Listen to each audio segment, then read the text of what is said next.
banya yule kachande bailong. Nyana mama tinga kunyi deng, chunyare tingu deng kwal.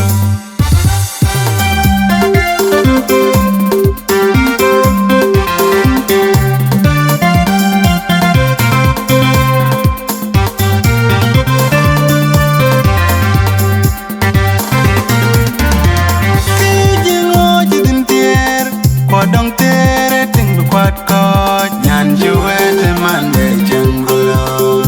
achi mo jang chen pe ne ke no mtier ko chinya dit dia te wan pe jang o jin tier malion ko dong ting bu kwat cheng nyan jim pyai kang ke da ke jang ulon kwan nyar de nge pyo to ne po no bot bu kwan chinya dit be te nyang di uta chuman nom pe nyren ding una bentiera ke una benjene ut peledi jeng pedo dang kwe tengi jeng werman una sultan goya ler goy agam nyane de gam nyane bio dil jeng ko halen di tiroi lo ya le ke dia mapena mayan le kuleng jeng yet paneleng ka chol udeng kol panatira ngomtia ajarwai ran chi ngom pyo yen ga ko yen lo ka ver ko eting pelek nyan banya yule ka chade bailong nyan mama tinga kunyi deng chunyare tingu deng kwal yen ga ko yen lo ka ver ko eting pelek nyan banya yule ka chade bailong nyan mama tinga kunyi deng chunyare tingu deng kwal Yonien war gur jutayare ke kor malaika jaloi ke kor Yowe nyutan jinyanya nyalawai nyane kwan yele Yonien war gur jutayare ke kor malaika jamyai ke yab Yowe nyutan jinyanya nyalawai nyane kwan yele Yonien war gur jutayare ke kor malaika jaloi ke kor Yowe nyutan jinyanya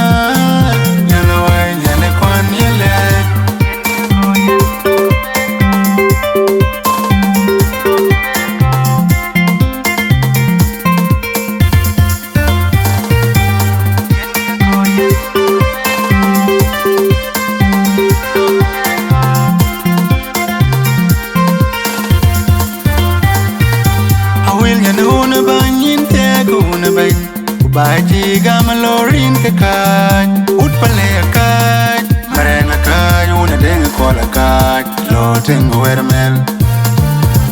nirbe koka wen beka kualen ka lo ting panden ting pan tira ngong tiang ting pan bendi dora kem kwal ting pan ma yang aguto baji nyat bayalorin ke jam tong tok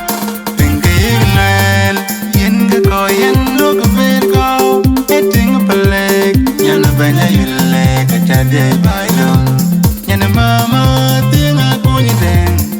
Chunyare tingu deng kwal Yen ga ko yen lo ka ver ko Eting pelek Nyana banya yule ka chade bailong Nyana mama tinga kunyi deng